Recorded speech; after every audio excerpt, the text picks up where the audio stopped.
بسم اللہ الرحمن الرحیم رب اشرح لی صدری ویسر لی امری واحلل عقدۃ من لسانی یفقہوا قولی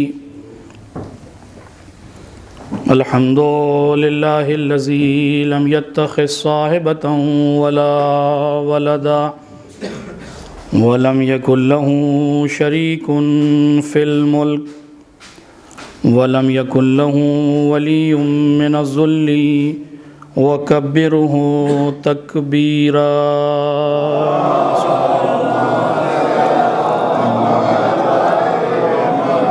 والصلاة والسلام والتحية والإكرام على الرسول النبي الأمي الذي أرسله بالحق بشيرا ونذيرا وداعيا إلى الله بإذنه وسراجا منيرا سيدنا ومولانا أبي القاسم محمد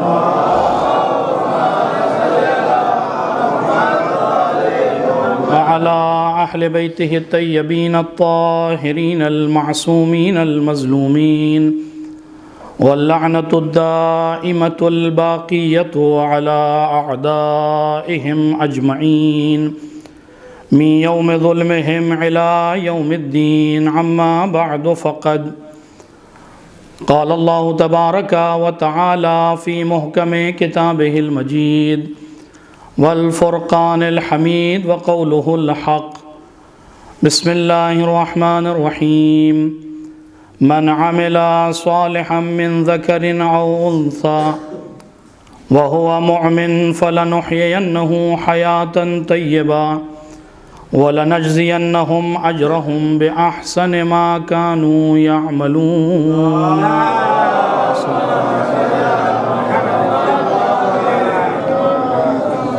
گزارش ایک مرتبہ سورہ حمد اور 3 مرتبہ سورہ توحید کی تلاوت فرما کر مرحوم و مغفور فضل عباس ابن وارث حسین مرحوم کی روح طیبہ کو ایصال فرما.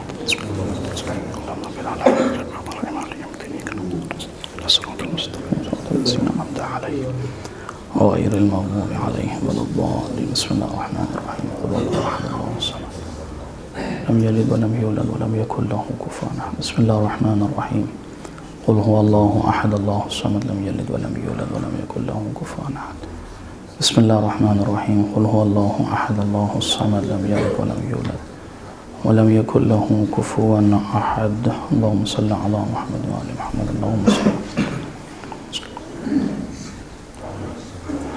ایک صلوات بھیجیں محمد وعلى.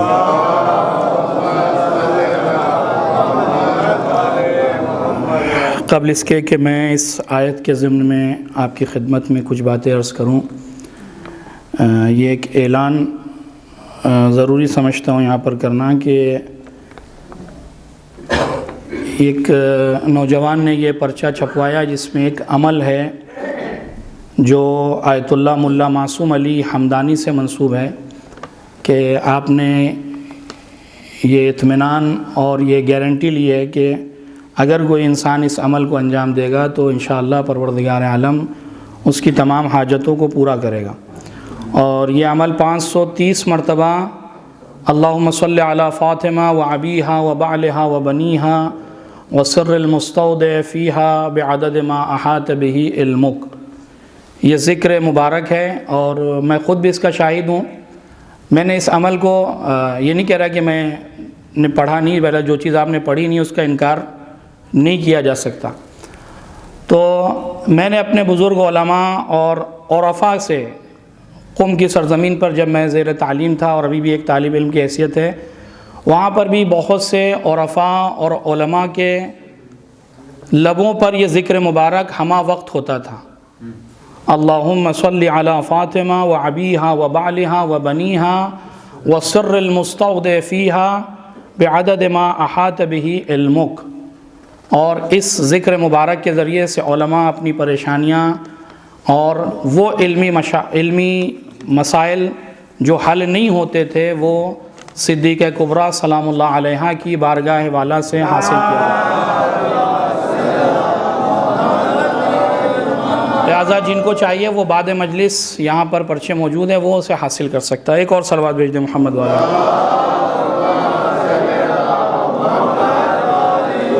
بہرحال شہر بھوپال میرے لیے غیر آشنا نہیں ہے، گرچہ ایک طولانی غیبت کے بعد آنا نصیب ہوا ہے، اور بہرحال میں یہ تو نہیں کہوں گا کہ میری خوش قسمتی، چونکہ اس کے پہلے جب آنا ہوا تھا تو میزبانی کے فرائض جس شخصیت نے انجام دیے تھے وہ خود مرحوم و مغفور منو چچا فضل عباس صاحب تھے، جنہوں نے واقعاً اس وقت یہ احساس نہیں ہونے دیا تھا کہ میں اپنے وطن سے دور کسی اور جگہ آیا ہوں۔ یقیناً یہ ان کی محبت تھی، اور یہ میری بدقسمتی تھی کہ میں مجلس چیلوں میں، چونکہ ایک دوسری جگہ مجھے خطاب کرنا تھا اور وعدہ پہلے سے تھا، ورنہ میں ضرور شریک ہوتا۔ اور بہرحال میں ان کی شخصیت کے بارے میں آپ کے سامنے، چونکہ آپ کے سامنے وہ رہے، اور آپ جانتے ہیں کہ کس عظیم شخصیت اور کس عظیم روح کے وہ مالک تھے، اور کس قدر لوگوں سے ملنا، محبت اور اپنائیت، اور ایک صاف گو انسان، جہاں آج کے اس دور میں چونکہ ادبا اور شعراء حضرات اور اہل علم، اہل تحقیق و فضل تشریف رکھتے ہیں کہ چونکہ ایک مزاج زمین تا آسمان فرق کر چکا ہے، کہ لبوں میں بغض، لبوں پہ بغض، ایک صلوات بھیج دیں محمد والے۔ شاعر کا شعر ہے کہ دلوں میں بغض، لبوں پر تبسمی جملے، دلوں میں بغض، لبوں پر تبسمی جملے، بدل گیا ہے زمانے میں دوستی کا مزاج۔ تو بہرحال یہ زمانے کی کہانی ہے، اور ایک ایسا دور کہ جہاں واقعاً ایک خلیل صادق، ایک حبیب واقعی کا تلاش کرنا، اور جسے مل جائے واقعاً اس کو وہ پکڑ کر اسے اپنے پاس رکھے، چونکہ اس دور میں ایک سچا دوست مل جانا گویا کہ واقعاً ایک گوہر نایاب کی حیثیت رکھتا ہے۔ ایک صلوات بھیجیں محمد والے محمد۔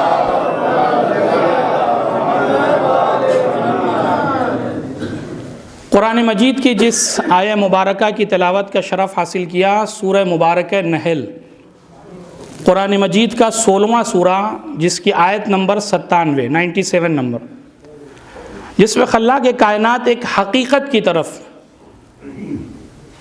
اذہان انسانیت کو متوجہ کراتے ہوئے فرما رہا ہے، من عمل صالحا۔ ایسا لگ رہا ہے کہ پروردگار عالم پورے عالم انسانیت کو جمع کر کر ایک عمومی اعلان ہو رہا ہے، من عمل صالحا، جو بھی عمل صالح کرے، من ذکر او انثی، فرق نہیں پڑتا کہ وہ مردوں میں سے ہو یا اس کا تعلق صنف نسواں سے ہو، وَهُوَ مُؤْمِن، شرط یہ ہے کہ وہ اس عمل کے وقت حالت ایمان پر ہو، مومن ہو، فَلَنُحْيِيَنَّهُ حَيَاةً طَيِّبَةً، تو خدا یہ اعلان کر رہا ہے کہ ہم اسے حیات طیبہ دیں گے، وَلَنَجْزِيَنَّهُمْ أَجْرَهُمْ بِأَحْسَنِ مَا كَانُوا يَعْمَلُونَ، اور ضرور بھی ضرور، تاکید علماء تشریف رکھتے ہیں، لَنَجْزِيَنَّهُمْ یعنی ضرور بھی ضرور ہم اسے جزا دیں گے، اور یہ جزا ایسی ہوگی بِأَحْسَنِ مَا كَانُوا يَعْمَلُونَ، کہ عمل دیکھنے والا جب دیکھے گا اور جزا کا جب مشاہدہ ہوگا تو زمین تا آسمان فرق نظر آئے گا، کہ عمل تو بہت چھوٹا نظر آ رہا ہے، لیکن اللہ نے جب اس کی جزا دی ہے تو اس عمل کے مقابلے میں وہ جزا احسن ہے۔ اور کیوں نہ ہو، کیونکہ عمل کی نسبت اللہ نے عالم امکان میں رہنے والے انسان کی طرف دی ہے، اور جزا کی نسبت اس وحدہ لا شریک خدا کی طرف ہے۔ بندہ اپنی ساری کوشش کر لے، رہے گا عالم امکان ہی میں، اور خدا جب جزا دینے پہ آتا ہے تو خدا کی طاقت لامحدود، اس کا خزانہ لامحدود۔ اور یہی وجہ ہے کہ بسا اوقات جب لوگوں کو تعجب ہوتا ہے کہ آپ جب بتائیے کہ زیارت سید الشہداء میں اللہ نے 90 حج کا ثواب رکھا ہے، 100 حج کا ثواب رکھا ہے، اور جب روایت بڑھ کے یہ کہتی ہے، چھٹے امام فرماتے ہیں کہ 90 اور 100 تو چھوڑیے، امام فرماتے 1000 حج مقبولہ، زیارت سید الشہداء کا ثواب 1000 حج مقبولہ، تو واقعاً عقل انسان حیران ہے کہ یہ کیسے ممکن ہے کہ ایک عمل اور اس کے مقابلے میں اتنی عظیم جزا. دیکھیے مصیبت یہ ہے کہ ہم جب عمل کو دیکھتے ہیں تو صرف نگاہ میں عمل ہوتا ہے، وہ عمل کس کیفیت میں انجام دیا گیا اس کی طرف توجہ نہیں ہوتی. اس لیے کہ جس زمان اور جس مکان اور جن حالات میں عمل کو انجام دیا جائے، وہ حالات اور وہ زمانہ اس عمل کی وقعت اور اہمیت میں اضافہ در اضافہ کرتا چلا جاتا ہے. ایک صلوات بھیجیں محمد و آل محمد.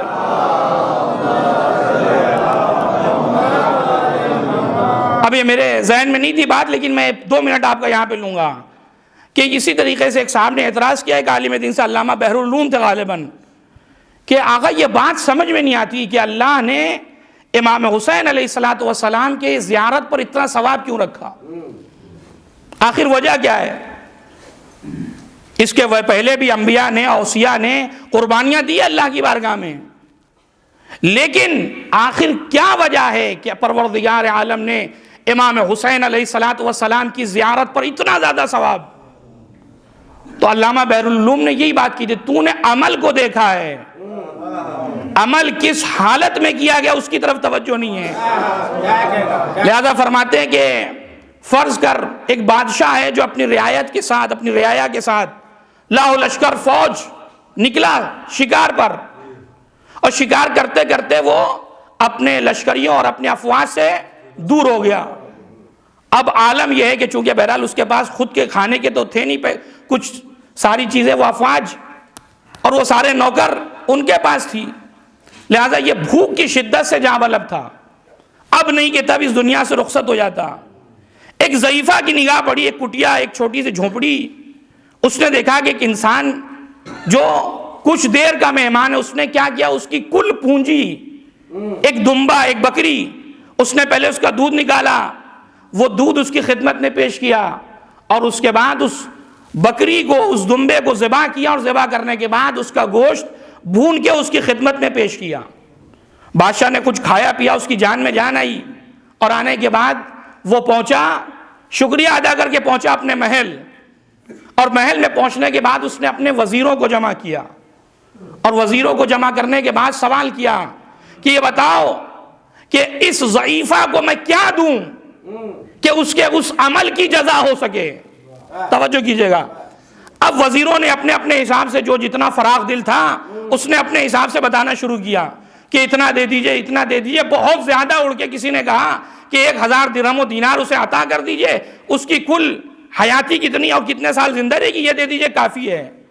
بادشاہ نے مسکرا کے کہا تم سب نے جو مشورے دیے وہ انتہائی غلط مشورے ہیں، اس لیے کہ تم نے صرف عمل کو دیکھا ہے، اس عمل کی کیفیت پہ تمہاری نگاہ نہیں گئی. توجہ کیجئے گا. کہا کیوں؟ کہا اس لیے کہ تم نے عمل کو دیکھا، یہ نہیں دیکھا کہ میں مر رہا تھا. توجہ چاہ رہا ہوں. میں اس دنیا سے چلا جاتا، تمہارا بادشاہ کا نام لینے والا کوئی نہ ہوتا، کوئی پرسان حال نہیں تھا. اور اس کی طرف بھی دیکھو کہ اس کی کل زندگی اور کل سرمایہ حیات ایک دمبا، ایک بکری تھی. اس نے کسی چیز کا خیال نہ رکھتے ہوئے اسے مجھے بچانے کے لیے قربان کر دیا. توجہ چاہ رہا ہوں. واقعہ یہیں پہ تھا کہ طالب علم بیٹھنے لگا، استاد نے کہا بات سمجھ میں آئی کہ کربلا کے میدان میں خدائی داؤں پر لگی ہوئی تھی، انبیاء کی محنتیں داؤں پر لگی ہوئی تھی، اوصیاء کی محنتیں مشقتیں داؤں پہ لگی تھی. حسین نے اپنا بھرا گھر دے کر ان ساری چیزوں کو بچا کر خدا کو بچا کر بتایا کہ دیکھو خدا نے بچانے کی طاقت دی ہے تو حسین خدا کی خدائی کو بھی بچا رہا ہے. تو خدا نے بھی اعلان کیا کہ گھبرانے کی ضرورت نہیں، اب جزا ایسی دوں گا کہ قیامت تو لوگ شزدر نظر آئیں گے کہ یہ کیسی جزا ہے جو حسین کو عطا کی گئی ہے. ایک صلوات پر محمد و آل محمد پر.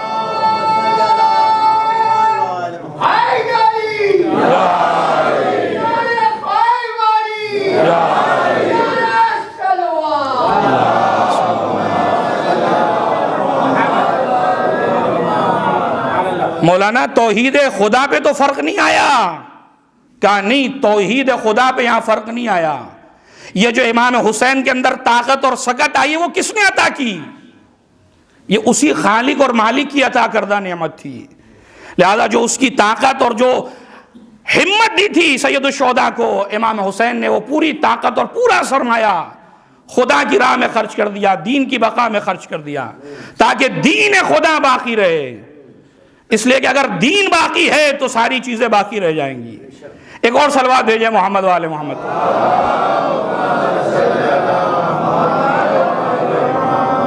غور کر رہے ہیں آپ؟ لہذا قرآن اعلان کر رہا ہے کہ جو بھی عمل صالح کرے، چاہے مرد ہو چاہے عورت ہو، ہم اسے حیات طیبہ دیں گے۔ اور عزیزو یاد رکھیں کہ اللہ کے نظام میں کسی طرح کی کوئی تبعیض اور کوئی فرق نہیں ہے۔ غور کیجئے گا، جو بات چونکہ اہل علم ہے، یہ بات کہنے میں بڑی آسانی ہے مجھے یہاں پر، کہ خدائی نظام میں کسی طرح کی کوئی تبعیض،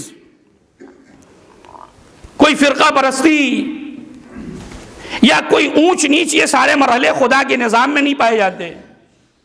آپ دیکھیں کہ ہو سکتا ہے بعض اوقات اعتراض ہوتا ہے کہ ممکن ہے کہ مرد اور عورت کی ساخت اور بناوٹ، ان کی تخلیق یہ تقاضا کرے کہ ان کا میدان عمل بدل دیا جائے۔ توجہ کیجئے گا میرے جملوں پر۔ ممکن ہے کہ دونوں کی جسمانی خصوصیات ان کی ساخت اور بناوٹ کی بنیاد پر میدان عمل ممکن ہے بدل جائے، لیکن یہ ممکن نہیں کہ جزا میں کوئی کمی رہ جائے۔ توجہ چاہ رہا ہوں۔ یہی وجہ ہے کہ بعض خواتین رسول اللہ کی خدمت میں پہنچی، اللہ کے رسول، ہم نے یہ سنا ہے کہ آپ نے یہ اعلان کیا کہ جہاد کا یہ شرف ہے اور جہاد کے فضائل بیان کیے، اور اس کے بعد یہ بھی اعلان کیا کہ اللہ نے جہاد عورتوں پہ ساقط رکھا ہے۔ تو یہ اتنی عظیم نعمت ہم محروم رہ جائیں؟ اس لیے کہ اسی جہاد کے ذریعے سے وہ مقام عظمی، وہ عظیم منزلہ جسے شہادت کہتے ہیں، وہاں تک پہنچنا ہے۔ اور جب ہمیں جہاد سے ہی محروم رکھ دیا گیا تو ہم اس منزل تک کیسے پہنچیں گے؟ رسول جو وما ينطق عن الهوى کا مصداق، اس نے آواز دی، گھبرانے کی کوئی ضرورت نہیں ہے، میدان عمل اللہ نے بدلا ہے۔ صرف وہ ثواب جو پروردگار عالم اس مرد مجاہد کو اپنی جان ہتھیلی پر لے جا کر میدان کارزار پہ دینے جانا تھا، اسی پروردگار عالم نے اعلان کیا میرے ذریعے سے کہ جہاد المرأۃ حسن التبول، ایک عورت کا جہاد یہ ہے کہ وہ گھر میں بہترین امور خانہ داری کو، فرائض کو انجام دے، وہ شوہرداری کو سیکھے، وہ بچوں کی تربیت صحیح انداز سے کرے۔ تو جو ثواب پروردگار عالم اس مرد مجاہد کو اس جہاد میں جانے کو دے رہا ہے، وہی ثواب پروردگار عالم اس عورت کو گھر کی اس چار دیواری میں دے کر بتا رہا ہے کہ میدان عمل ضرور بدلا ہے لیکن جزا میں کوئی کمی نہیں رکھی گئی ہے۔ ایک صلوات بھیجیں محمد وآل محمد۔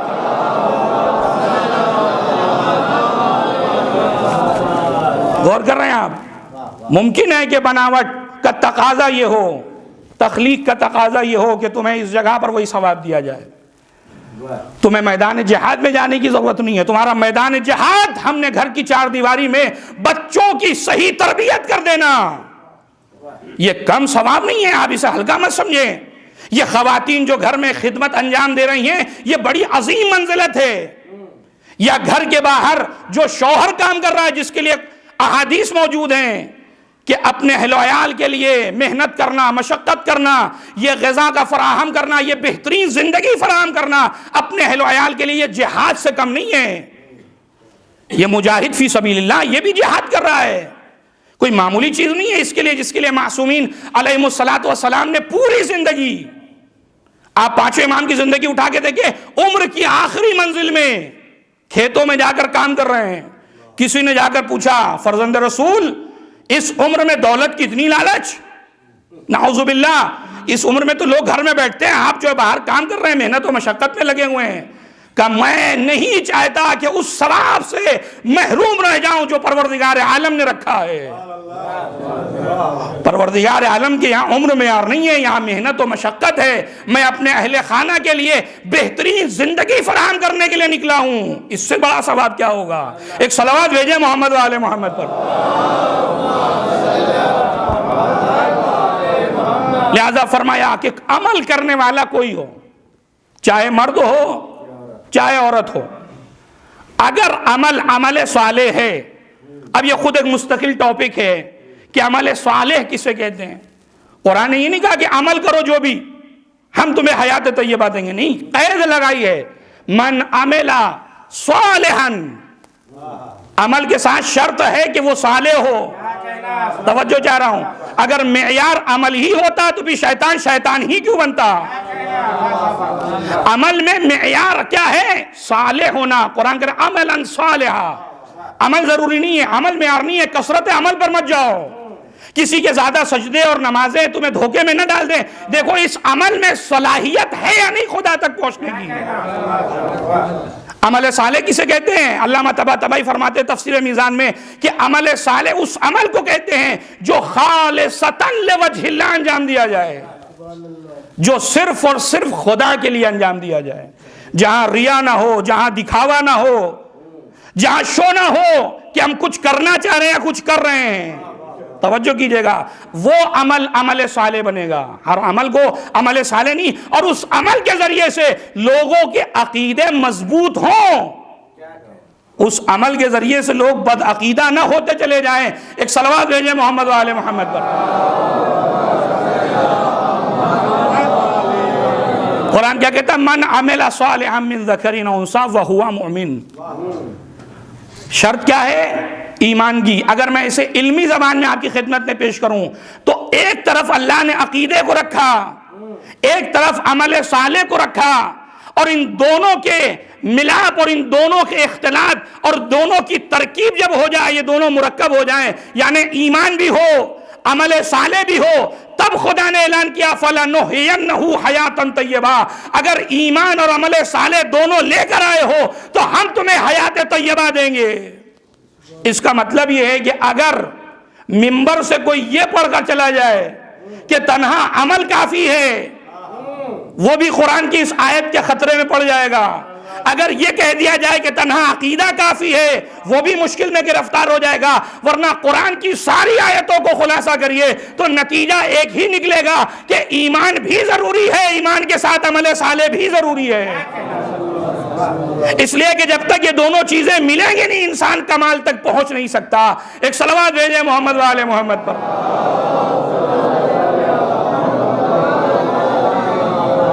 غور کر رہے ہیں آپ؟ اور بسا اوقات چونکہ بہرحال شاید یہ میرے موضوع میں نہیں تھا لیکن یہ بات آ گئی تو عرض کر دوں.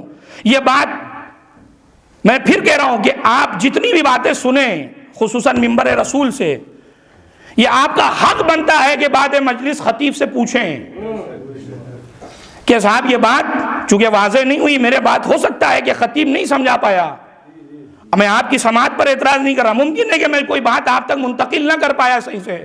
یہ آپ کا حق بنتا ہے کہ بعد مجلس مجھ سے دریافت کریں کہ یہ بات کیسے تھی اور کس طریقے سے آپ نے پڑھی. ایک صلوات بھیجیں محمد و آل محمد.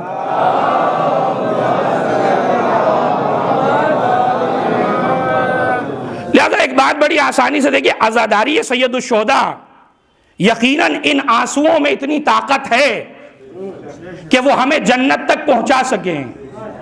لیکن سوال یہ ہے کیا ہماری نگاہ میں صرف جنت ہے؟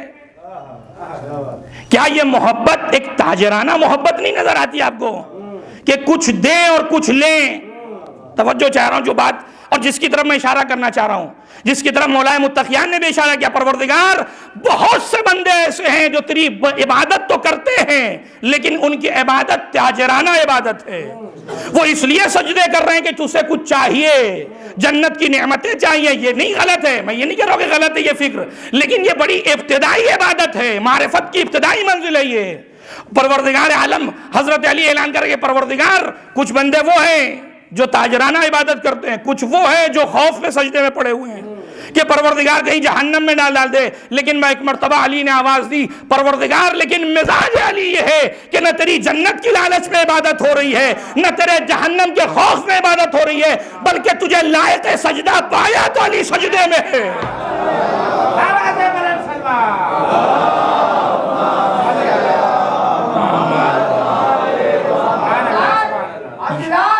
جب منبر سے مولا علی کے اتنے شاندار فضائل بیان ہو رہے ہو تو بھی نعرہ بھی شایان شان ہونا چاہیے. بے شک اس کی آواز نجف ایسے سے ٹکرائے اور مولا ہم سب کو اپنی زیارت کے لیے بلائے. نعرہ حیدری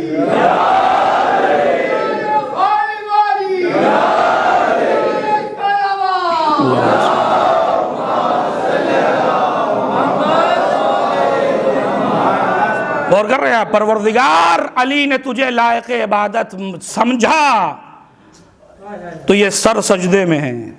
یہ وہ معرفت کی منزل ہے، یہ وہ علوی اور فاطمی سماج ہے جو علی اپنے چاہنے والوں میں دیکھنا چاہتے ہیں. ورنہ جنت تک پہنچ جانا کوئی کمال نہیں ہے انسان کا.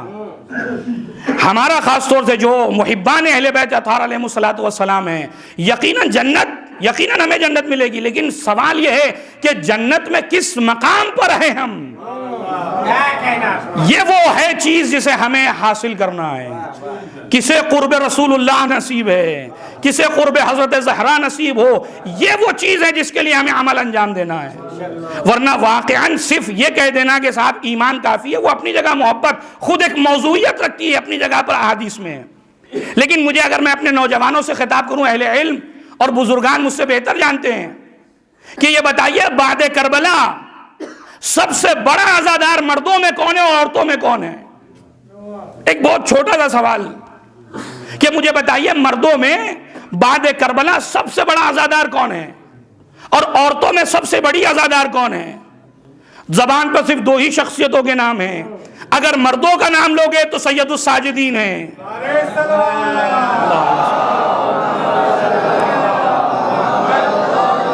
اور صنف نازک میں عقیلہ بنی ہاشم حضرت زینب علیہ مقام، اللہ نے یوں تو سب زین العابدین ہیں، سب سید الساجدین ہیں، لیکن یہ خاص اہتمام پروردگار نظر آ رہا ہے کہ کربلا کے بعد اگر کسی امام کو زین العابدین کہا گیا، سید الساجدین کہا گیا، تو وہ چوتھے امام کو کہا گیا. اگر کربلا کے بعد کربلا میں وقت رخصت میں مسائل نہیں پڑ رہا، حضرت امام حسین اپنی بہن سے کیا کہتے ہیں؟ یا اختی لا تنسینی فی صلاۃ اللیل، اے بہن زینب مجھے نماز شب میں فراموش نہ کرنا. ان دونوں سیرتوں کو جمع کر کر نتیجہ یہی نکلتا ہے کہ 35 سال کا گریہ بھی پایا جا رہا ہے، وقت نماز بھی پڑھی جا رہی ہے، جو اس بات کی طرف اشارہ ہے کہ حقیقی عزادار سید الشہداء وہ ہے جو نماز کے وقت مصلی پہ نظر آئے، عبادت عزاداری کے وقت عزاداری پہ نظر آئے.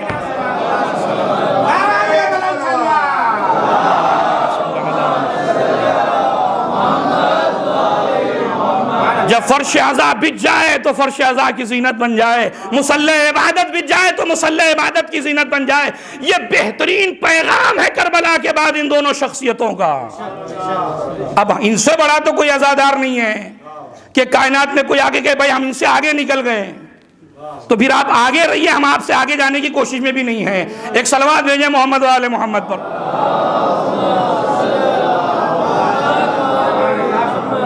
لہذا قرآن اعلان کر رہا ہے کہ ہم انہیں حیات طیبہ دیں گے. اب مسئلہ یہ ہے کہ حیات طیبہ کہتے کسے ہیں؟ یہ کون سی حیات ہے جس کے بارے میں قرآن کر رہا ہے کہ ہم انہیں حیات طیبہ سے نوازیں گے؟ کیا یہ ظاہری حیات کی طرف اشارہ ہے یا مرنے کے بعد کی طرف اشارہ ہے؟ یہ کون سی حیات ہے جس کے لیے قرآن کہہ رہا ہے کہ فَلَنُحْيِيَنَّهُ حَيَاةً طَيِّبَةً؟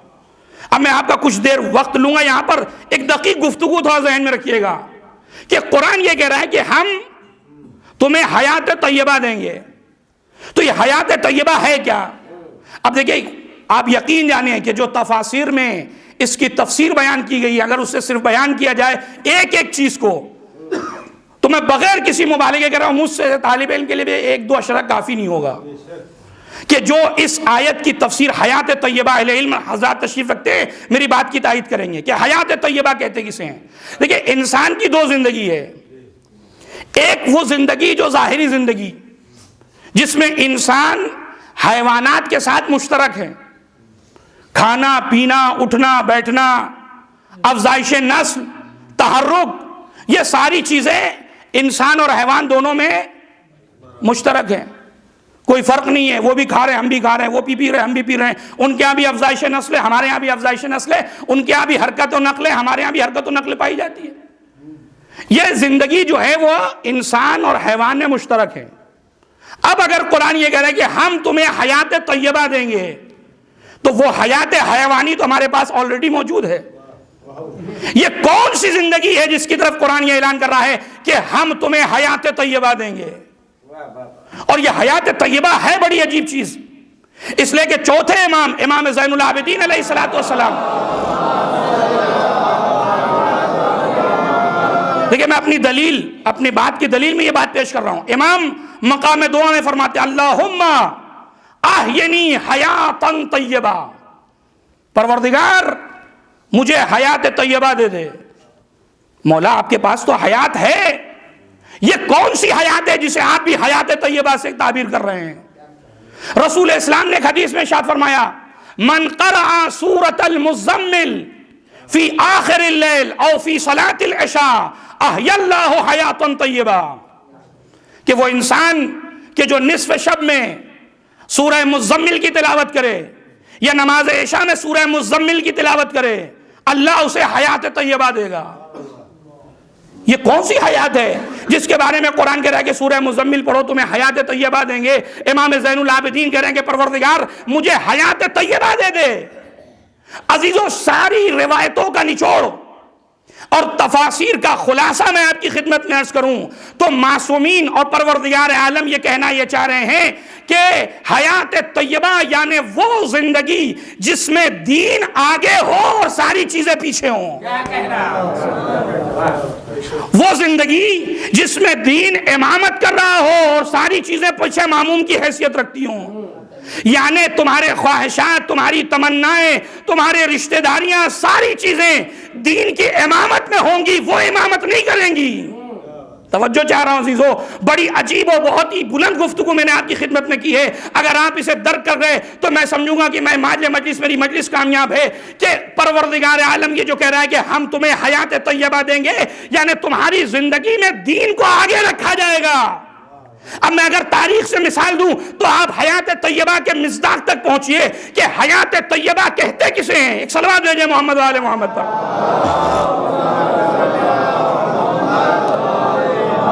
مہینوں سے جنگ چل رہی ہے، حاکم شام یا فقیر شام، اور دوسری طرف ہے علی مرتضیٰ. اللہم صلی علی محمد و آل محمد.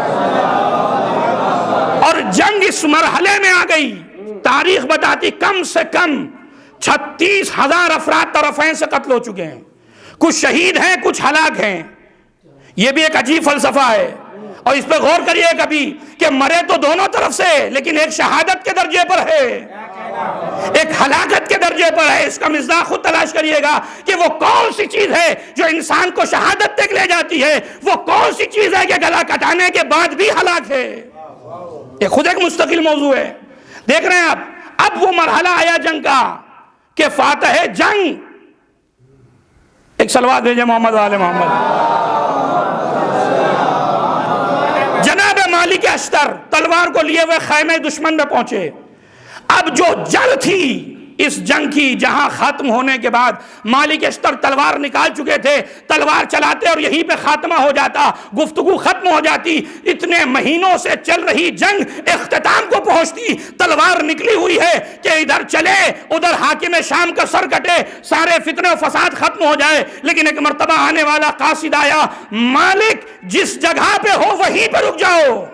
توجہ چاہ رہا ہوں. دیکھیں حیات طیبہ اور ایک عادی زندگی کے فرق کو محسوس کریں. مالک اور ہم ہوتے، اگر میں ہوتا تو کہتا اپنی جگہ اپنی بات کو رکھو، جس کے لیے اتنے دنوں سے، اتنے محنتوں سے، اتنی راتوں کو جگ جگ کر زندگی گزاری ہے، اتنے شہداء دیے ہیں، اب میں یہاں پر رکنے والا نہیں ہوں. میں صفین کا فاتح بن کر خیمے سے باہر نکلوں گا. لیکن مالک جانتے ہیں کہ حیات طیبہ کسے کہتے ہیں. وہ پاک و پاکیزہ زندگی جس میں دین کی امامت ہو، اسے کیا کہتے ہیں؟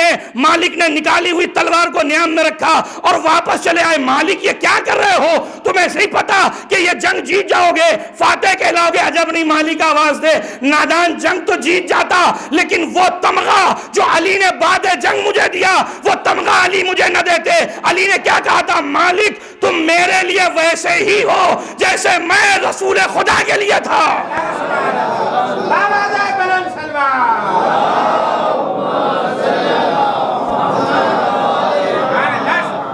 مالک تم میرے لیے ویسے ہی ہو جیسے میں رسول اللہ کے لیے تھا. یہ کوئی معمولی چیز نہیں ہے، خدا کی قسم. کہاں علی مرتضیٰ، کہاں مالک اشتر، لیکن علی کہہ رہے ہیں مالک تم میرے لیے ویسے ہی ہو جیسے میں علی رسول اللہ کے لیے تھا. مالک بتانا چاہ رہے ہیں کہ تلوار کا چلانا حیات طیبہ نہیں دیتا، بلکہ تلوار کس کے اشارے پہ چل رہی ہے یہ حیات طیبہ دے گی.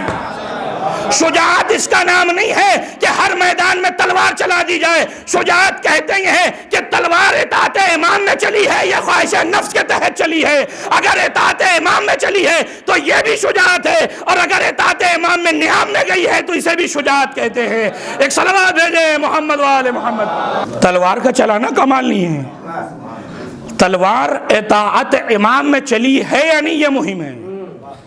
نہ تلوار چلانے والے کتنے نہیں تھے. آپ دیکھیں دور حاضر میں مثال دوں, نہ جانے کتنے جنرلز موجود ہے خود ایران میں اور ایران سے باہر دوسری کنٹریز میں, لیکن جو مقام اس وقت شہید قاسم سلیمانی رضوان اللہ تعالی علیہ کو اللہ نے نصیب کیا. آپ دیکھیں وہ خصوصی اعزاز اس بندے کا کہ ہر دل میں جگہ بناتا چلا گیا, اپنا ہو پرایا ہو, کس ملک کا ہو کسی ملک کا ہو. کیوں؟ اس لیے کہ حیات طیبہ کا مصداق ہے. حیات طیبہ یعنی جس کے دلوں پر جس کی حکومت ہو. یہی تو ہارون کی آنکھوں میں آنکھیں ڈال کر امام کاظم نے کہا تھا تم امام الجسوم ہو, ہم امام القلوب ہو. تمہاری حکومت جسموں تک محدود ہے, ہم دلوں تک تا قیامت محبت کرتے رہیں گے.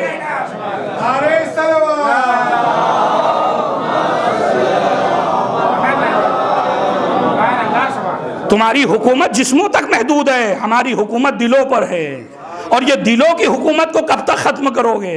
تم خود مٹ جاؤ گے لیکن دلوں کی امامت کو ختم نہیں کر سکتے. یہ امام کاظم علیہ السلام کے جملے تھے کہ انتا امام الجسوم و انا امام القلوب. ہم امام قلوب ہیں. تو جب امام القلوب ہیں تو ان کی راہ میں جس نے جان دی ہے اس کی بھی دلوں میں محبت آئے گی. لوگ حیران ہیں کہ تھا کون؟ اتنا تھا کہ اس آیت کا مصداق من عمل صالحا من ذکر و انثى وهو مؤمن فلنحيينه حیاتا طیبہ. ہم انہیں حیات طیبہ دیں گے.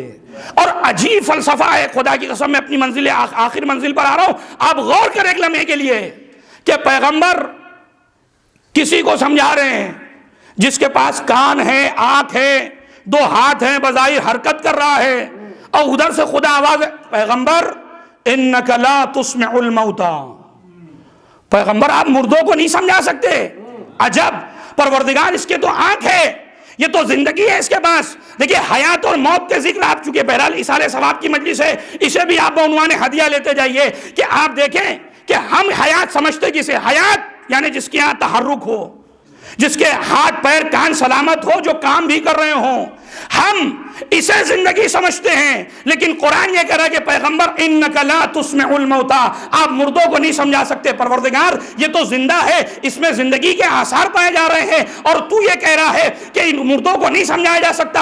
اور پروردگار ہم ہی نے دیکھا اس ایک اور منظر کو کہ کچھ افراد میدان میں گلا کٹا کر سو رہے ہیں, اور تو یہ اعلان کر رہا ولا تحسبن الذین قتلوا فی سبیل اللہ امواتا بل احیاء عند ربهم یرزقون. کہ انہیں کہنا تو دور, گمان بھی نہ کرنا کہ یہ مردہ ہے. عجب, ہم انہیں مردہ سمجھ رہے تھے, خدا یہ کہہ رہا ہے کہ یہ زندہ ہے. ہم جنہیں زندہ سمجھ رہے تھے, خدا یہ سب کہہ رہا ہے کہ یہ مردہ ہے. تو پروردگار آخر فیصلہ کیسے ہو کہ کون زندہ ہے اور کون مر چکا؟ کا زندگی اور موت کا فیصلہ دین کرے گا.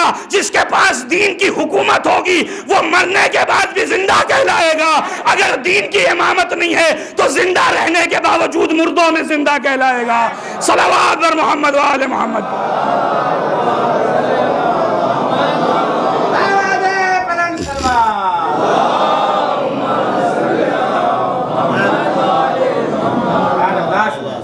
مرنے کے بعد بھی وہ زندہ کہلائے گا.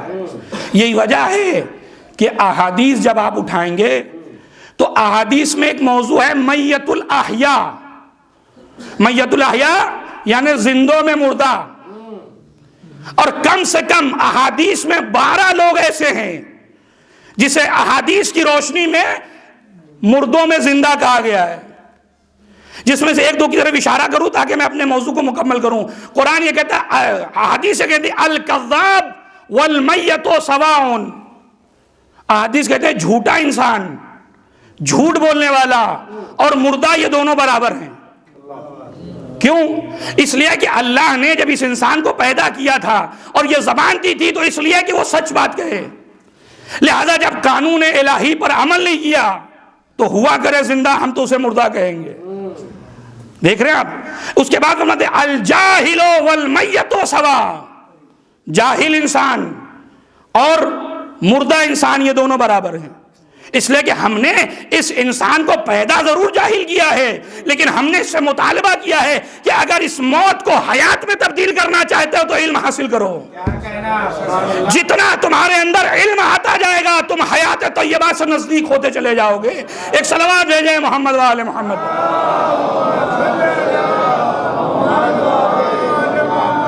اب چونکہ اصالِ ثواب کی مجلس سے یہ حدیث پڑھ کے میں رفع مصائب کہ آپ دیکھیں حیات طیبہ یعنی وہ زندگی جس میں دین کی امامت ہو. ہمیں ہر مرحلے میں شادی ہو، میت ہو، زندگی کی کسی بھی شعبے کا کوئی پروگرام ہو، ہمیں یہ پہلے دیکھنا دین کا نظریہ کیا ہے، میرا خدا، میرا رسول، میرے معصومین کیا چاہتے ہیں. لیکن بہرحال میں اپنے لیے کہہ رہا ہوں، آپ کے لیے نہیں کہہ رہا ہوں کہ اگر میرے یہاں شادی ہے تو مجھے تو یہ دیکھنا ہے کہ ماموں نہ ناراض ہو جائیں، پھوپھا کی ناک نہ ٹیڑھی ہو جائے. مجھے بہت سے لوگوں کا خیال کرنا ہے، ہاں خدا ناراض ہو جائے چل جائے گا، کیونکہ اسے تو منایا جا سکتا ہے، انہیں کون منائے گا بیٹھ کر. ایک صلوات بھیجیں محمد و آل محمد پر. دیکھ رہے ہیں آپ، یعنی دین کہتا کیا ہے ہم اس کی فکر میں بہت کم ہیں. آپ دیکھیں بہرحال سبھی کے یہاں، میں یہ دعا نہیں کر رہا، بہرحال ہونا سب کے یہاں ہے، چونکہ قرآن کہہ رہا ہے کل نفس ذائقۃ الموت، ہر گھر میں یہ مسئلہ ہونا ہے. آپ دیکھیں کہ مولوی صاحب کو جب بلایا جاتا ہے تدفین میں، وہ غریب بیچارہ صرف اور صرف نماز میت کے لیے بلایا تھا اور بقیہ کسی کام کے لیے نہیں. ساری پیشن گوئیاں، سارے احوال خود وہاں ان سے بڑے افراد جو موجود تھے وہ سب کچھ کر لیتے ہیں.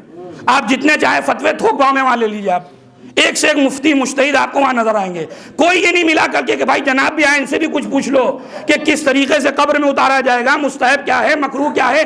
ہم تو سنتے آئے وہی ہوگا. دیکھیں اسے حیات طیبہ نہیں کہتے. ورنہ میں ایک اور مثال دوں آپ کو، ایک صلوات بھیجیں محمد آل محمد. دیکھیں دینی معرفت ہماری کہاں تک پہنچی ہے، میں اس حوالے سے مثال دے رہا ہوں. آپ میں ایک سوال کا جواب میرا سب سے چاہتا ہوں میں کہ یہ بتائیے نماز عید برگزار ہوئی، مسلمین کی تعداد پرسنٹیج میں کتنی شرکت کرتی ہے؟ الحمدللہ. چلیے ہم تھوڑا سا کنجوسی سے کام لیتے ہوئے 95%. اچھا کیفیت کیا ہے وہ دیکھیے آپ. گھر کے بزرگ، بڑے بھائی، گھر کی خواتین سب اس بچے کو اٹھانے پہ تلی ہیں کہ مسجد میں چلا جائے، عیدگاہ تک چلا جائے. کیوں؟ اس لیے کہ اسے نماز عید ادا کرنی ہے. سوال، نماز عید مستحب ہے یا واجب؟ کیا قیامت کے دن اللہ تعالیٰ سب سے پہلا سوال یہی کرے گا کہ نماز عید پڑھ کر آئے ہو یا نہیں آئے ہو؟ اگر پڑھ کے نہیں آئے تو سیدھا جہنم میں چلیے آپ. کوئی سوال ایسا ہونے والا ہے؟ مستحب کا مطلب ہی صاحب تعریف شریعت میں یہی ہے، شریعت کی تعریف میں، کہ مستحب اس عمل کو کہا جاتا ہے آپ کریں تو بہتر، نہ کریں تو کوئی مسئلہ نہیں، اللہ کوئی بات پرس نہیں کرے گا. اچھا یہی تعداد جو 95% ہے، نماز ظہرین کا وقت آیا. اب مجھے نہیں پتا کہاں پہ کوفے کے حالات ہوتے یا نہیں ہوتے کہ جہاں پر جناب مسلم تنہا ہے اور پیچھے بہرحال یہ کیفیت تو نہیں ہوتی ہوگی، 5-10 لوگ آپ کو مل جائیں گے. 95% گر کے آ گیا 5 پر، شیئر بازار بالکل نیچے آ گیا. ٹھیک ہے، اب مغربین کا وقت آیا صاحب، اگر ٹکٹس بک نہ ہو تو شاید مل جائیں گے 2-3، ورنہ مولانا خود ہی مصلی کا بچھائیں گے اور تہا کے خود ہی چلے جائیں گے. یہ حالات ہے. اب مجھے بتائیے یہ مغربین، یہ نماز ظہرین، یہ واجب ہے یا مستحب؟ اس کا سوال ہوگا یا نہیں ہوگا؟ دیکھیں ہم اپنے آپ کو کہتے ہیں دیندار، لیکن آج تک میں اپنے لیے کہہ رہا ہوں خدا کی قسم کہ آج تک کیا میں نے پلٹ کر دیکھا کہ یہ جو دین میں لے رہا ہوں، اس دین پر جو میں عمل کر رہا ہوں، یہ اصلی دین ہے یا نسلی دین ہے؟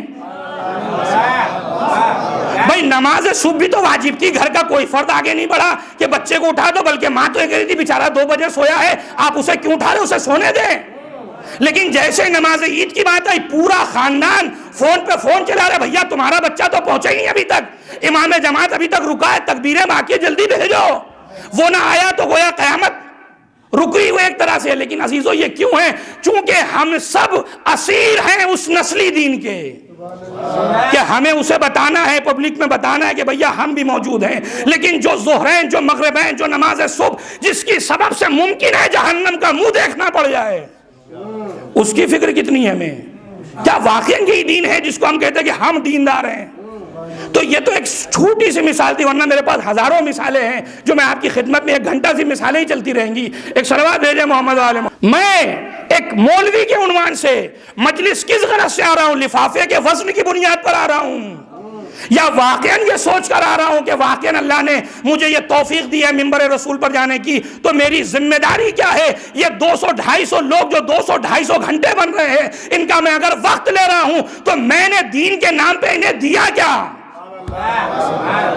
غور کر رہے ہیں آپ؟ ایسا نہیں ہے کہ یہاں بیٹھ گئے تو حساب کتاب نہیں، یہاں تو اور شدید حساب کتاب ہے کہ آپ نے قوم کا جو وقت لیا ہے، آپ کے سر پہ جو تاج رکھا ہوا ہے، قوم جو آپ کے ہاتھ چوم رہی ہے، وہ کیا اسی لیے نہیں؟ آپ کو اس قوم میں سب سے زیادہ متقی، پرہیزگار، ہر چیز سے زیادہ آپ کو آگے رہنا ہے تاکہ آپ ایک نمونہ عمل بن سکے بقیہ کے لیے۔ ایک صلوات بھیجے محمد والے محمد پر۔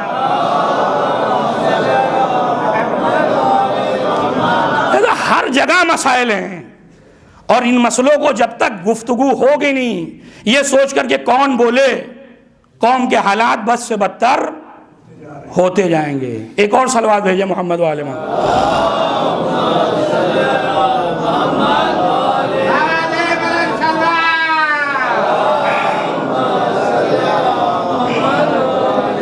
اب باتیں بہت سی تھی، لیکن بہرحال سردی کے ایام میں بھوک بھی، بہرحال ٹائم تو ہو ہی گیا ہے۔ ایک اور صلوات بھیج دیں محمد والے محمد۔ ایک حدیث اور ربط مصائب، حدیث قدسی کا فقرہ ہے کہ قال اللہ تعالی و تبارک للنبی صلی اللہ علیہ وآلہ وسلم،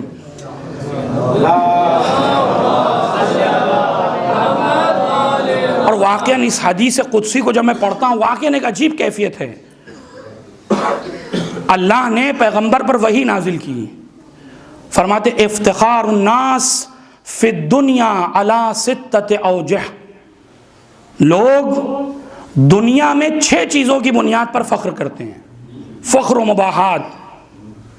الاول بالوجہ الحسن، پیغمبر لوگ دنیا میں ایک اچھے چہرہ رکھتے ہیں، جو خوبصورت چہرے والے ہیں وہ دنیا پہ ناز کرتے ہیں، دوسروں پہ فخر و مباحات کرتے ہیں کہ اللہ نے ہمیں اتنا حسین بنایا۔ پیغمبر قل، پیغمبر آپ کہیے لمن افتخر بالوجہ الحسن، کہ جو اس خوبصورتی چہرے پر اترا رہا ہے، تکبر کر رہا ہے، پیغمبر انہیں یاد دلائیے کہ قیامت کے دن وجوہہم النار وہم فیہا کالہون، ان کے چہروں کو مسخ کر دیا جائے گا، یہ آگ جو جہنم کی انہیں جھلسا دے گی، اور وہ صرف ادھر ادھر کرتے ہوئے نظر آئیں گے۔ پیغمبر دوسری چیز جس کی بنیاد پر یہ لوگ فخر کرتے ہیں، بالفصاحہ، اپنی زبان پر ہم بڑا اچھا بول لیتے ہیں، ہم سے اچھا خطیب کوئی نہیں ہے، ہم سے اچھا پبلک میں کوئی بیان کرنے والا نہیں ہے۔ پیغمبر ان سے کہیے الیوم نختم علی افواہہم وتکلمنا ایدیہم وتشہد ارجلہم بما کانوا یکسبون، قیامت کا دن وہ دن ہوگا جب ان کی ہونٹوں پر مہریں لگا دی جائیں گی، اب ان کے پیر گواہی دیں گے، ان کے ہاتھ گواہی دیں گے کہ انہوں نے کیا گل کھلائے ہیں۔ لہٰذا اس زبان پر اترانے کی ضرورت نہیں ہے۔ پیغمبر تیسری چیز جس کے بنیاد پر لوگ فخر و مباحات کرتے ہیں، بالمال والولد، اپنی دولت کی بنیاد پر، کثرت اولاد کی بنیاد پر۔ پیغمبر ان سے کہیے یوم لا ینفع مال ولا بنون، قیامت کا دن وہ دن ہوگا نہ مال کام آئے گا نہ اولاد کام آنے والی ہے۔ پیغمبر چوتھی چیز جس کی بنیاد پر یہ فخر و مباحات کرتے ہیں، بالحسب والنسب، اپنے آپ، اپنے حسب، اپنے خاندانی شرافت، اپنے حسب و نسب کہ ہم تو فلاں کے بیٹے ہیں، ہم تو فلاں کے بیٹے ہیں، ہم تو فلاں نسل سے ہیں۔ پیغمبر ان سے کہہ دیجئے قیامت کے دن فلا انصاب بینہم، یہ نسبتیں کام آنے والی نہیں ہے۔ جب آدم کا بیٹا آدم کی بنیاد پر جہنم میں نہ چلا جائے گا، نوح کا بیٹا نہ بچ سکا یا دوسرے رشتہ دار نہ بچ سکے، تو تم کیسے بچ سکو گے؟ فلا انصاب بینہم۔ پیغمبر یہ فخر کرتے اپنی طاقت پر. من افتخر بالقوہ، جو اپنی طاقت پہ فخر کرتے ہیں. پیغمبر ان سے کہو کہ جس جہنم میں انہیں ڈالا جائے گا، ملائکۃ غلاظ الشداد، ان جہنم پر ان ملائکہ کو رکھا ہے جو بڑے قوی، بڑے طاقتور ہو. اگر طاقت ہی آزمانا ہے تو ان سے آزما لینا کہ ہم جہنم میں نہیں جائیں گے. اور چھٹی چیز جس کی بنیاد پر لوگ فخر کرتے ہیں وہ ہے ملک، حکومت. پاور میں ہے اس لیے فخر و مباحت کرے. پیغمبر ان سے کہہ دیجئے قیامت کے دن آواز آئے گی، لمن الملک اليوم، آج کا دن کس کے اختیار میں ہے، آج حکومت کس کے اختیار میں ہے. آواز آئے گی للہ الواحد القہار، اس وحدہ لا شریک خدا کی حکومت ہے. یہی تو وجہ ہے کہ دعائے کمیل میں مولا فرماتے ہیں ولا يمكن الفرار من حکومتک، پروردگار دنیا کا ہر گنہگار ایک ملک سے دوسرے ملک میں اس لیے بھاگ جاتا ہے اس لیے کہ اسے پتا ہے اس کی طاقت دوسرے ملک میں نہیں چلنے والی، اس کی قدرت دوسرے ملک میں نہیں چلنے والی. لیکن پروردگار تیری حکومت سے کون بچ کر جائے گا؟ یہ ڈھیل اس لیے دی جا رہی ہے تاکہ ان کا گناہ کا جو گھڑا ہے وہ مکمل سے بھر جائے. اس کے بعد جب اللہ اپنی رسی کو ٹائٹ کرے گا تو پوری دنیا میں انہیں بھاگنے کی جگہ نظر آئے گی. ایک صلوات بھیجیں محمد و آل محمد.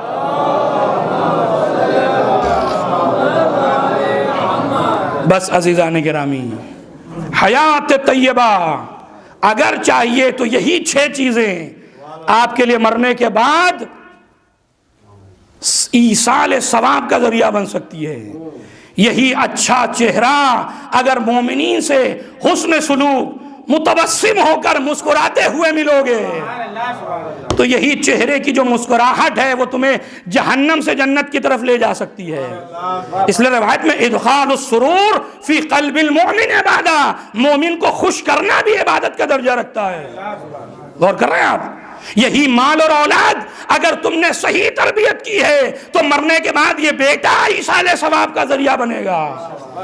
اگر تم نے مال کو صحیح راستے میں خرچ کیا ہے تو یقیناً یہ مال بھی تمہارے لیے مرنے کے بعد کام آیا. کسی یتیم پہ خرچ کر دیا، کسی درسگاہ میں لگا دیا، کسی کی تعلیم پہ خرچ کر دیا. ایسا تو نہیں ہے کہ لوگ جمع کرتے چلے گئے، خرچ کرنے کی نوبت ہی نہیں آئی. اسی لیے اللہ نے سب سے منحوس اور سب سے زیادہ جس انسان سے نفرت کی ہے وہ کنجوس سے. اس لیے نفرت اس لیے نہیں ہے چونکہ یہ اپنے لیے جہنم کا انتظار کر رہا ہے. کیوں؟ اس لیے کہ یہ بہترین جنت میں اپنا گھر تعمیر کر سکتا تھا لیکن مال کی جمع آوری میں خرچ نہ کر کر اپنی جنت میں اپنے درجے کو نیچا لیتا جا رہا ہے. ایک صلوات بھیجیں محمد و آل محمد. سے خرچ کرنا اور بعد میں ورثہ کا خرچ کرنا زمین تا آسمان فرق ہے. جب آپ اپنے اختیار سے خرچ کرتے ہیں پیسہ اس کا ثواب نگاہ خدا میں اور ہے، مرنے کے بعد آپ کی طرف سے ورثہ خرچ کریں اس کا ثواب کچھ اور ہے. لہذا یہی چیزیں سبب بن سکتی ہیں، یہی حسب و نسب، یہی طاقت اور قوت اگر دین کے دفاع میں ہو، دین کی بلندی میں ہو، دین کی سرفرازی کے لیے ہو تو یہ ساری چیزیں آپ کو قیامت میں فائدہ مند ہو سکتی ہیں. کیوں؟ اس لیے کہ آپ نے ان ساری چیزوں کو لگایا کس میں ہے؟ دین کی ترقی کے لیے، دین کی فلاح و بہبود کے لیے. جب دین کے لیے کام کیا ہے تو دین بھی آواز دے گا لَنُحْيِيَنَّهُ حَيَاةً طَيِّبَةً، ہم تجھے حیات طیبہ دیں گے. یعنی تیرے مرنے کے بعد تیرا ذکر خیر ہمارے معزز بندوں کے ساتھ ملا کر تجھے یاد رکھا جائے گا. ورنہ کیا ہم نے اور آپ میں کسی نے سوچا تھا کہ کہاں ذوات مقدسہ اور کہاں ہم خاکی، کہاں وہ نوری مخلوق اور کہاں ہم گناہوں میں ڈوبے ہوئے انسان. لیکن یہ ان ذوات کا اور دین کے لیے چونکہ آپ نے کام کیا ہے، دین کے پابند تھے، لہٰذا یہ اللہ کی طرف سے جزا ہے. من مات علی حب آل محمد مات شہیدا. کہ اگر دین کے نام پر اہل بیت کی محبت پر اس دنیا سے جا رہے ہو تو ہم تمہیں شہادت کا درجہ دیں گے اور یہ تمہارا جو وجود قطرے کی بھی حیثیت نہیں رکھتا ہم اس سمندر سے وصل کر دیں گے. یہ مجالس عزا کا انعقاد کیوں ہوتا ہے؟ تاکہ در حقیقت اس قطرے کا اعلان کیا جا سکے کہ آج ایک اور قطرہ دریا سے متصل ہو گیا. یہ اپنی بقا کا ہم انتظام کر رہے ہیں اور اپنے باقی رہنے کی علت بھی بیان کر رہے ہیں کہ ہم کیوں باقی ہیں. یہ ذکر سید الشہداء، یہ ذکر ائمہ اطہار، یقیناً ورثہ نے، بیٹوں نے اپنے باپ کی سال ثواب کی مجلس رکھی۔ یقیناً ایک باپ ایک ایسی شخصیت جو اپنی پوری زندگی اپنی غیرت اور نہ جانے کتنی چیزوں کو داؤں پر لگا کر بچوں کو پروان چڑھاتا ہے، بچوں کو اس لائق بناتا ہے۔ آپ سوچیں باہر باپ کتنا ہی پریشان کیوں نہ ہو اور کتنی ہی پریشانی سے وہ رزق لے کر آیا ہو، لیکن جب بیٹے کے منہ میں وہ رزق بن کے جاتا ہے تو جو خوشی کا جذبہ اس باپ کے اندر ہے، خدا کی قسم کائنات کی کسی شخصیت میں نظر نہیں آئے گا کہ وہ ساری مشکلات، ساری پریشانیاں سب کچھ بھول جاتا ہے صرف اس بیٹے کی خوشی کے لیے۔ اور یہ باپ پوری زندگی، خدا کی قسم یاد رکھیں آپ، واقعاً جو لائق اولاد ہیں وہ اپنے آبا و اجداد اور اپنے باپ کی قدر و منزلت کو پہچانے۔ بس اوقات جملوں منہ سے نکل جاتے آخر کیا ہی کیا ہمارے لیے۔ عزیزو آج جو ہم سر اٹھا کر جی رہے ہیں، اگر یہ باپ چاہتا تو نامشروع طریقے سے بھی ہمیں دنیا میں لا سکتا تھا۔ بہت بڑی بات میں نے کی، اس کو جا کر سوچئے گا، لیکن اس نے شرعی طریقے سے ہمیں دنیا میں لانے کا سبب بن کر ہمارے ہوئے تا قیامت ہمارے اوپر احسان کر گیا۔ اور یہ اہل بیت کی محبت اس کے پاکیزہ رزق کی وجہ سے ہمارے قلوب میں منتقل ہے۔ یقیناً یہ صحیح بات ہے کہ گھر کا ہر کونا باپ کی یاد دلاتا ہے، ہر محفل، ہر مجلس، ہمہ وقت انسان ایک کمی کا احساس کرتا ہے کہ کاش میرا باپ ہوتا، کاش میں یہ چیز اپنے والد کو دکھا سکتا، کاش میری یہ ترقی اپنے والد کے لیے ہو سکتی۔ اسی لیے تو روایتوں میں ہے کہ جب کسی مقام پہ پہنچو تو اپنے والد کے حق میں دعا کرنا کہ اس کی محنتیں، اس کی دعائیں ہیں جو تم آج اس مقام پر پہنچے ہو۔ لیکن عزیزو آپ دیکھیں ایک حساس جملہ ہے، اگر آپ احساس کر گئے تو مجلس یہیں پہ ختم ہے، کہ جیسے جیسے دن گزرتے ہیں یہ غم دھیرے دھیرے کم ہوتا جاتا ہے۔ جو کیفیت مرنے کے وقت ہوتی ہے وہ کیفیت ورثہ کے لیے چہلم میں نظر نہیں آتی۔ جیسے جیسے تاریخیں بڑھتی ہیں غم کی شدت میں کمی آتی ہے۔ کیوں؟ اس لیے کہ اللہ نے سہو و نسیان جیسی نعمت سے نوازا ہے۔ لیکن ذرا یہ تصور کریں آپ، کیا معصوم کے یہاں بھی سہو و نسیان ہوتا ہے؟ کیا معصوم بھی سہو و نسیان رکھتا ہے؟ کہا نہیں۔ اب آپ سمجھے کیوں میرا چوتھا امام 35 سال تک اپنے باپ پہ گریا کرتا رہا۔ ہمہ وقت کربلا تازہ ہے، پانی آیا تو باپ کا غم ہے، کھانا رکھا گیا تو باپ کا غم ہے، قصائیوں کے علاقے سے گزرا تو ایک ہی سوال کرتا، یہ بتاؤ تم نے ان جانوروں کو پانی پلایا یا نہیں پلایا؟ مولا ہمارا دستور یہ ہے کہ پہلے ہم پانی پلاتے ہیں اس کے بعد ذبح کرتے ہیں۔ ایک مرتبہ کر کے کہتے بابا ارے جانوروں کو بھی ذبح کیا جاتا ہے تو پانی پلا دیا جاتا ہے، لیکن بابا آپ کو 3 دن کا بھوکا اجرکم اللہ، خدا کسی غم میں نہ رلائے سوائے غم سید الشہداء کے۔ ہاں عزیزو باپ اور بیٹے کی محبت ایک عجیب محبت ہے۔ میں احساس کیسے کراؤں آپ کو؟ تاریخ کے کچھ نمونے دکھاتا ہوں۔ کربلا میں سارے لوگ شہید ہو گئے، حسین غم سے نڈھال ہیں، برچھیوں کا زخم ہے، تیروں کا زخم ہے، آئے ہیں اپنے بیٹے سے ملاقات کے لیے، بیٹا غشوے کے عالم میں ہے، جناب زینب سلام اللہ علیہا بھی ساتھ میں ہے، بیٹا سید سجاد اٹھو۔ ایک مرتبہ سید سجاد نے آنکھیں کھولی، بابا خیریت تو ہے، کیا وجہ ہے؟ فرماتے ہیں جب اس کیفیت میں ایک بیٹے نے اپنے باپ کو دیکھا اب سوال کرنا شروع کیا، بابا میرا چچا حبیب نظر نہیں آتا، بابا مجھے علی اکبر نظر نہیں آتے۔ ایک ایک کے بارے میں امام زین العابدین سوال کر رہے ہیں اور ایک مرتبہ بڑی مایوسانہ انداز سے پوچھتے، چچا اے بابا یہ بتائیے اینا امی العباس، اے جب بابا میرے چچا نظر نہیں آتے۔ آپ کی اس کیفیت کو دیکھنے کے بعد میرے چچا مجھے یاد آ رہے، حسین آگے بڑھے، اپنے لال کو کلیجے سے لگایا، میرے لال اتنا سمجھ لو مردوں میں تمہارے اور میرے علاوہ کوئی نہیں بچا۔ جیسے یہ فقرے سنے آواز دیے پھوپھی اماں ارے میری تلوار لائیے، میرا عصا لائیے، میرے لال خیریت تو ہے۔ ارے پھوپھی اماں آپ نہیں دیکھتی میرا بابا غریب ہو گیا، میرا بابا تنہا ہے، عصا کا سہارا لوں گا، تلوار سے بابا کی اجرکم علی اللہ، خدا کسی غم میں نہ رلائے۔ ہاں عزیزو، بڑی سخت منزل ہے، باپ بڑا بھائی موجود ہو اور چھوٹا بھائی اس دنیا سے چلا جائے، بڑے بھائی کے لیے بڑی سخت منزل ہے کہ جس بھائی کی زندگی پوری زندگی ساتھ رہا، اچانک اس سے مفارقت دے دیا۔ اس کا اندازہ بھی کربلا نے ہمیں بتا دیا کہ جب حسین نے اپنے سارے شہداء کی لاشیں اٹھائی لیکن کسی شہید پر یہ مرثیہ نہیں پڑھا، لیکن جب عباس جیسے بھائی کی مرنے کی خبر پہنچی ہے تو آواز دی الان انکسر ظہری وقلت حیلتی، اے بھیا عباس، ارے تیرے مرنے کے بعد تیرا بھائی تنہا۔ اجرکم علی اللہ۔ میں مجلس کو تمام کر دیتا لیکن آخری بات اور آپ کی زحمت تمام۔ عزیزو، ایک باپ کو جہاں بیٹوں سے محبت ہے وہیں بیٹیوں سے بڑا لگاؤ ہے، اور میں کہتا ہوں شاید بیٹیوں سے بیٹوں کے مقابلے میں کچھ زیادہ ہی لگاؤ ہے۔ اس کی میں مثال آپ کو دے دوں، جب 19 رمضان کو سر اقدس مولا پر ضربت لگی ہے، امام حسن آئے، باپ کو اس کیفیت میں دیکھا، سر خون میں تر ہے، زار و قطار رو رہے ہیں۔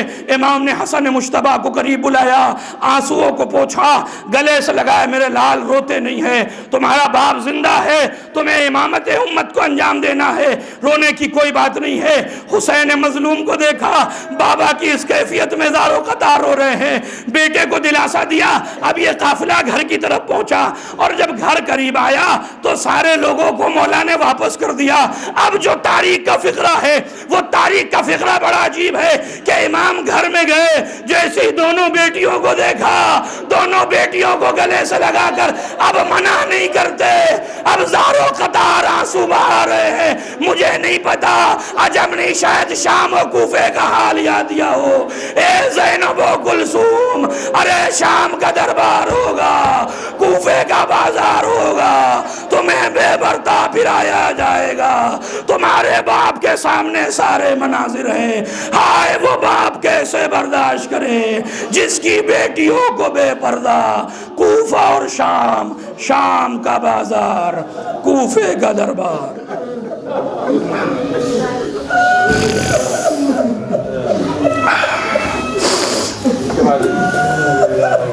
وَسَيَعْلَمُ الَّذِينَ ظَلَمُوا أَيَّ مُنْقَلَبٍ يَنْقَلِبُونَ اِنَّا لِلَّهِ وَإِنَّا إِلَيْهِ رَاجِعُونَ رَضًا بِقَضَائِهِ وَتَسْلِيمًا لِأَمْرِهِ۔ پروردگار تجھے واسطہ محمد و آل محمد کا ہماری اس مختصر سے عبادت کو شرف قبولیت عنایت فرما۔ پروردگار تجھے واسطہ محمد و آل محمد کا تو نے اس مجلس کا جو بھی ثواب معین کیا ہے وہ مرحوم کی مغفرت، ان کے بلندی درجات اور قرب معصومین انہیں نصیب فرما۔ پروردگار ہم سب کو یہ توفیق دے اور مرحوم کے ورثہ کو توفیق دے کہ ہم اپنے مرحومین کے حق میں زیادہ سے زیادہ ایصال ثواب کر سکیں۔ پروردگار ہم سب کو خادم دین و ملت قرار دے۔ پروردگار ہم سب کو توفیق دے کہ ہم احکام دین اور شریعت کے پابند بن سکیں۔ پروردگار ہم سب کو اپنے دین سے نزدیکی عنایت فرما۔ وارث اعضاء زمانے کے امام کے ظہور میں تعجیل فرما، ہم سب کو ان کے مخلص غلام میں شمار فرما۔ جو بھی جہاں پر بھی مریض ہیں ان سب کو شفاء کامل و عاجل عنایت فرما۔ امام عصر کے ظہور میں تعجیل فرما، ہم سب کو ان کے مخلص غلام میں شمار فرما۔ ربنا تقبل منا انک انت السمیع العلیم۔ ایک مرتبہ سورہ حمد اور 3 مرتبہ سورہ توحید کی تلاوت فرما کر جملہ ارواح مومنین و مومنات بالخصوص مرحوم فضل عباس ابن وارث حسین کی روح طیبہ کو ایصال فرما۔ بسم اللہ الرحمن الرحیم، اللہم صلی علی محمد، اللہم صلی علی محمد، اللہم صلی علی محمد و آل محمد۔ بسم اللہ الرحمن الرحیم، الحمدللہ رب العالمین الرحمن الرحیم مالک یوم الدین، ایاک نعبد و ایاک نستعین، اہدنا الصراط المستقیم، صراط الذین انعمت علیہم غیر المغضوب علیہم